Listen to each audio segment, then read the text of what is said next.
Puto paw kayo diyan mga moms, na-miss ko tuloy magbenta. Dati kasi nagbebenta ako. Tara lutuin natin ang ating puto paw. Tingnan nyo naman ang lambot ng puto niya at andun na sa loob ang meat niya. Kailangan ko lang dito ng giniling na manok, 1/4 lang ata to, konti lang naman. And then magigisa lang tayo. Syempre ready na natin ang ating mantika. Uunahin kong ilalagay ang sibuyas at syempre isusunod na rin natin ang bawang, gisa-gisa lang. And then susunod ko na rin dyan yung giniling.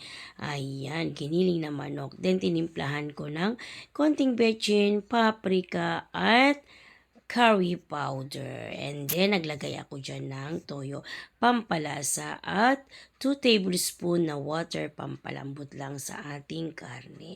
At pag naluto na yan, ay naglagay pala ako ng 1 teaspoon na cornstarch pampalapot. And then, itatabi muna natin. Gawin na naman natin ang ating puto. Gumamit lang ako dyan ng 2 cups ng flour. Siyempre, sasalain natin para siguradong pinong-pino. And then, maglalagay din ako dyan ng 1 cup na white sugar and then 1/2 cup na milk, any brand, powder milk, and then 2 tablespoon ng baking powder. Then, haluin lang natin yung mga dry ingredients at kakailanganin din natin ng isang egg at 1 and 1/2 cup na water, pero unti-unti lang ang paglagay ko dyan. Then, haluin lang natin. Then, maglalagay ako dyan ng 1/4 cup na margarine. Then, haluin natin and sasalain na naman natin para sure na walang buo-buong harina. Dapat ganito ka-smooth. Then, dati na akong nagpainit ng tubig and make it sure na may tela yung ating takip. O, diba?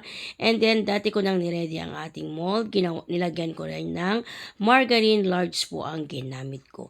Maglagay lang tayo ng 1 tablespoon and then yung 1 teaspoon na karne niya at 1 tablespoon ulit na mixture natin. Naglagay tayo ng red egg at cheese sa ibabaw. O, diba?